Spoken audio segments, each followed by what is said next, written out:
বন্ধুরা, আজকে আমি ভিডিওতে আলোচনা করব হিসাব বিজ্ঞান দ্বিতীয় পত্রের এমসিকিউ যশোর বোর্ড 2024-এর। দেখতে পাচ্ছ এটির ক দাগে বলা আছে যে চুক্তির অবর্তমানে অংশীদারগণ কর্তৃক প্রদত্ত ঋণের উপর সুদের হার কত হয়। এটা পুরোপুরি মুখস্থ যে 6%। তারপরে দুয়ে বলা আছে কোন ধরনের শেয়ারের মালিকগণ সর্বপ্রথম লভ্যাংশ পায়। সর্বপ্রথম কাদের লভ্যাংশটা বিতরণ করা হয়? অবশ্যই এটা অগ্রাধিকার শেয়ার হবে। অগ্রাধিকার শেয়ার মালিকরা প্রথমেই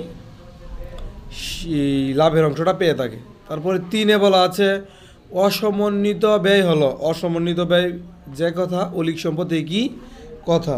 তাহলে অসমন্বিত ব্যয় হচ্ছে আমাদের শেয়ার ভাটরা মানে শেয়ার অবহার আর বিলম্বিত বিজ্ঞাপন আর বকেয়া করা হচ্ছে একটি দায়। তাহলে উত্তর হচ্ছে দ্বিতীয়টি।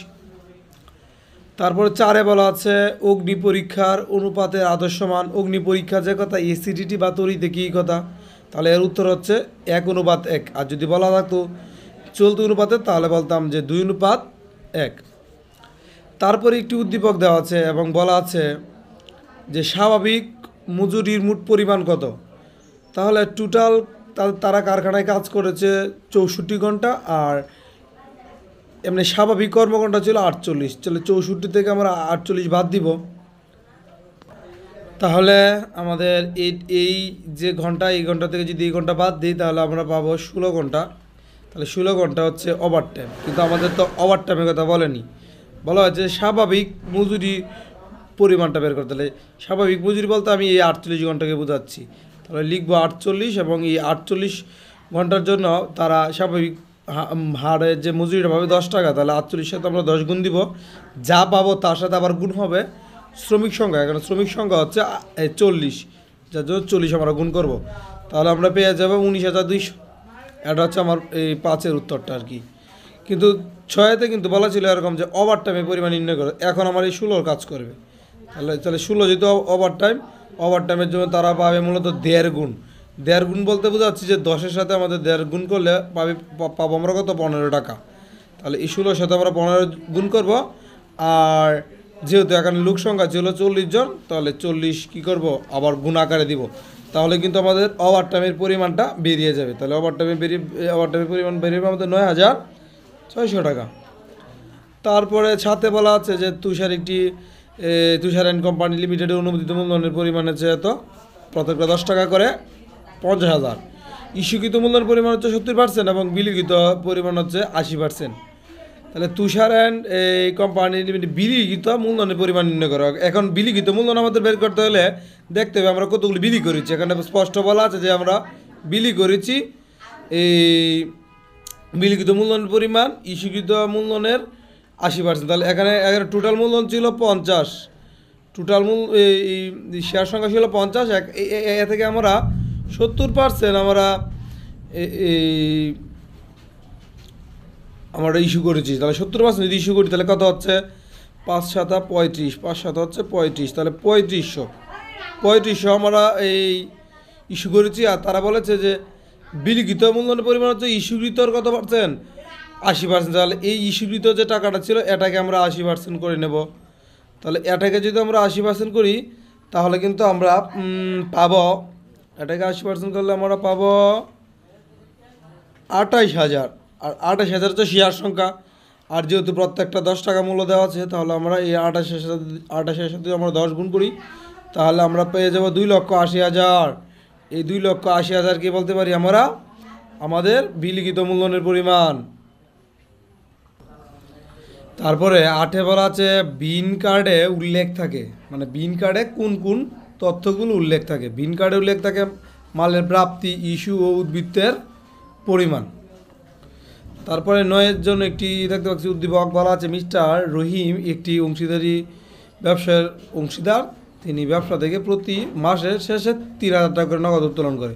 আর উত্তোলনের সুদ হচ্ছে 5%। তাহলে 3,000 যদি আমরা 5% করি 3×5 = 15 হলে তাহলে 150 টাকা হচ্ছে এই পার্সেন্ট করার পর। আর যেহেতু বলা আছে যে প্রতি মাসের শেষে বলা থাকলে এই টাকার সাথে আমাদের 5 5 গুণ করতে হবে, এটা নিয়ম।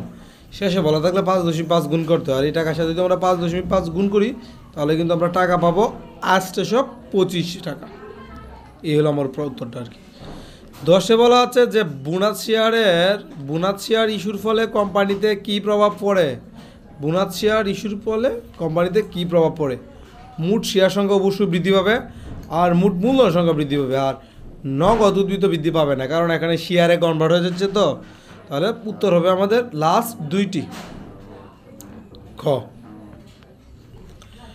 11তে বলা আছে যে অনুপার্জিত আয় একটি কি? অনুপার্জিত আয় অবশ্যই একটি প্রতিষ্ঠানের জন্য দায়ী। তারপরে একটি উদ্দীপকে বলা আছে যে সমাপনী মজুত পণ্যের বাজার মূল্য 80,000, কিন্তু তার ক্রয় মূল্য বাজার মূল্যের যে 5% কম, তাহলে 80,000 যদি 5% করি 5,040, 4,000 টাকা আমাদের কম হবে। তাহলে 80 থেকে যদি 4 বাদ দেওয়া হয় তাহলে টাকা হচ্ছে আমাদের 76, এবং এই টাকার মধ্যে 1,000 টাকার এই অব্যবহৃত মণিহারি অন্তর্ভুক্ত আছে। হ্যাঁ, তাহলে অবশ্যই আমাদের এই অব্যবহৃত মণিহারি পরিমাণটা বাদ দিতে হবে। তাহলে 76 থেকে যদি আমাদের আর 1,000 টাকা বাদ দিই তাহলে আমাদের উত্তর হবে 75।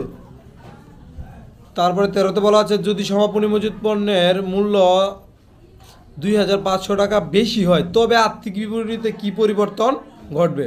অবশ্যই আমার চলতি সম্পদ বৃদ্ধি পাবে, আর মুনাফাও বৃদ্ধি পাবে। মূলধন বৃদ্ধি পাবে না, প্রথম দুইটি হবে।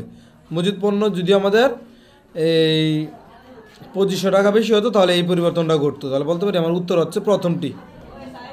তারপরে 14তে বলা আছে যে মোট লাভ অনুপাত যাচাই করা হয় কোন প্রতিষ্ঠানের? হ্যাঁ, মোট লাভ অনুপাত দ্বারা যাচাই করা হয় প্রতিষ্ঠানের কি, মানে প্রতিষ্ঠানে কি যাচাই করা হয়? মোট লাভ অনুপাত দ্বারা।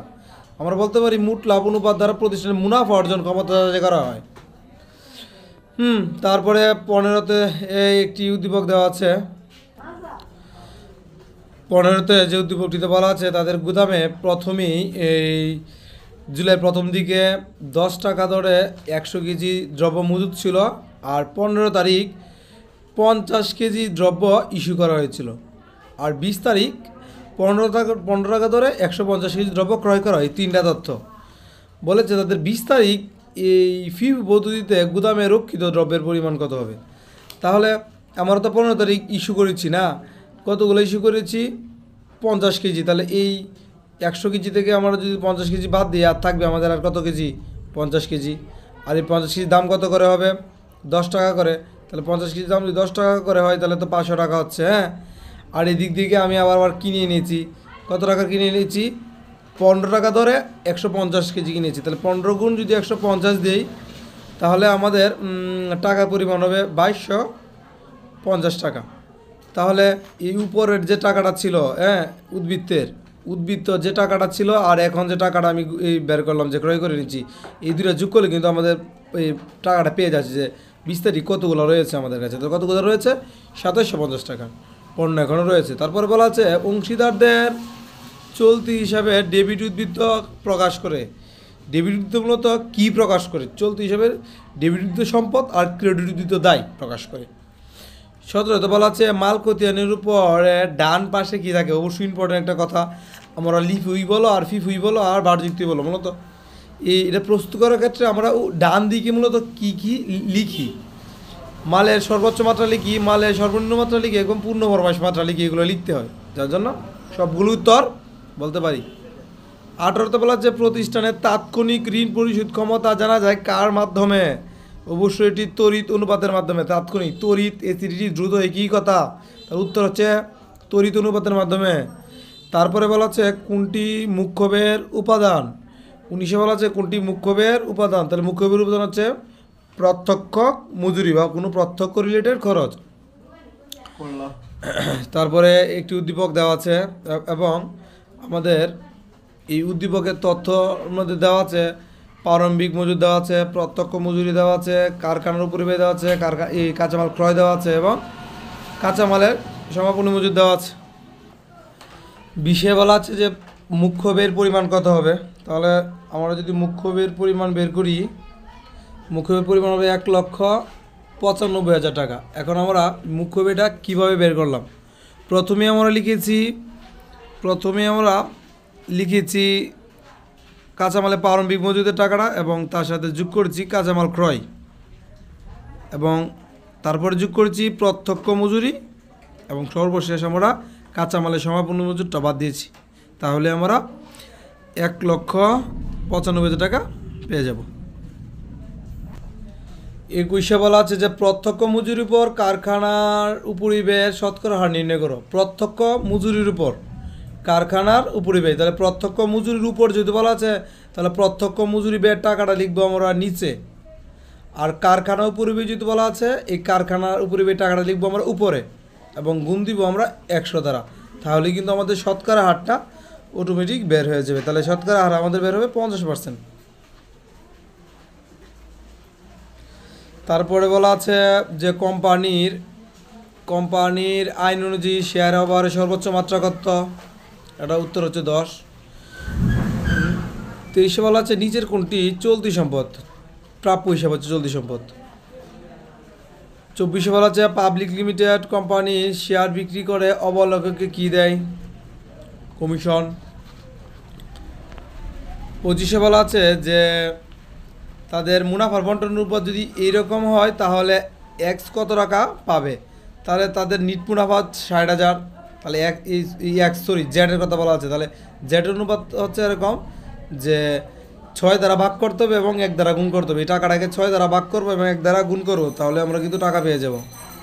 উত্তর হবে তাহলে 10,000। তারপরে বলা আছে যে অনুপাত বিশ্লেষণের মাধ্যমে যাচাই করা হয় কারবারের কি?